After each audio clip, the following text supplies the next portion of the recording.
Сәлем, қымбатты көрермендерім.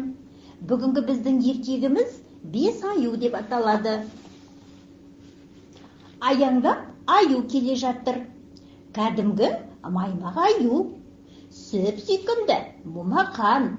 Сөйте тұра, өзгелерден еш айырмасы жоқ, жай ғана аю.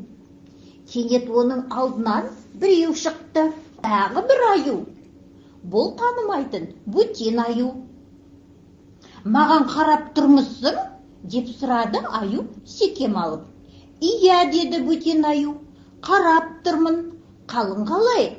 Жақсы, деді аю күдігі сейілмей. Маған неге сөйледің? Әшейін, деді бөтен аю. Амандасқым келді. Күнің сәтті өтсін. Бөтен аю жайына кетті. Біздің аю оның соңынан ерді.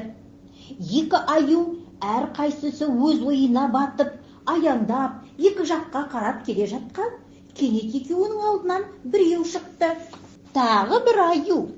Сендерге не керек деп гүрілдеді әлгі аю. Бірінші аю екіншісіне қарады. Ештеңе, деді олар.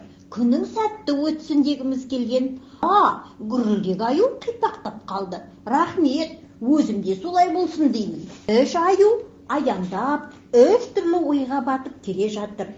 Тек енді олардың бағыты бір. Кенет үшеуінің алдынан тағы бір аю шықты. Тым үлкен аю екен. Жолымнан бұлай тұрыңдар деп ақырды дәу аю. Неге деп сұрады үш аю. Сендерді танымаймын, деді дәу аю. Мақұл, сізбен танысқанымызға қуанып тұрмыз.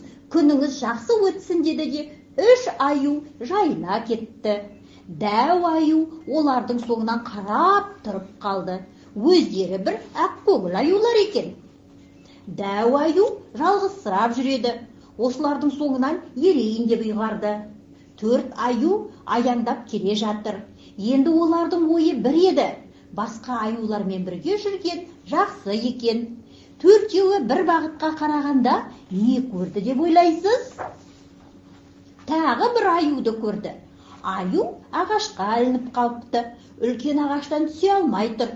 Кетіңдер деп бақырды ағаштағы аю. Көмекке зәру емеспін. Алайда оған көмек керегі айдан анық еді. 4 аю бас түйістіріп тұра қалып, жоғары қарап, бір нәрсені ойлады. Ақылдасып, жоспар құрып, ілініп қалған аюға дем беріп, оның жерге түсуіне көмектесті. Маған неге көмектестіңдер деп сұрады еркіндік алған аю. Жалғыздың үні шықпас деген, кей нәрсені бірлесіп істеген дұрыс. Сақтанып жүр, жолың болсын, деді де 4 аю жөніне кетті. Ағаштан түскен аю біраз ойланды. Сәлден соң 4 аюды қуып жетті. Тұра тұрыңдаршы, бұның басқа аюлармен сөйлесіп көрмеппін. Тіпті олар маған ұнайма деп те ойланбаппын. Олар да мені ұната қояр ма деп жүрген едім. Аю сәл ойланып сөзін жалғады. Аюлар бір-бірімен дос бола алатынын кім білген? Сендер бір-біріңе мүлде ұқсамайсыңдар ғой, неге бірге жүрсіңдер? Аюлар бір-біріне қарады. Қарады да ойланып қалды. Бұрынғыдай емес, бақытты екенін түсінді. Содан соң жамырай сөйлеп, қарапайым шындықты айтты. Бірге жүрген бізге ұнайды. 5 дос бірге жолға түсті. Олар ұзақ сөйлесті. Әзіл айтып қағысты. Әркім өзі туралы айтты. Бұл күн сондай керемет болды. Осындағы ағашқа ілініп қалған аюлардың бәріне арнаймын. Кейде бәрімізге көмек қажет болады. Колин Қонжық, саған арнадым. Балалар, бүгінгі ертегіміз сіздерге ұнады ма?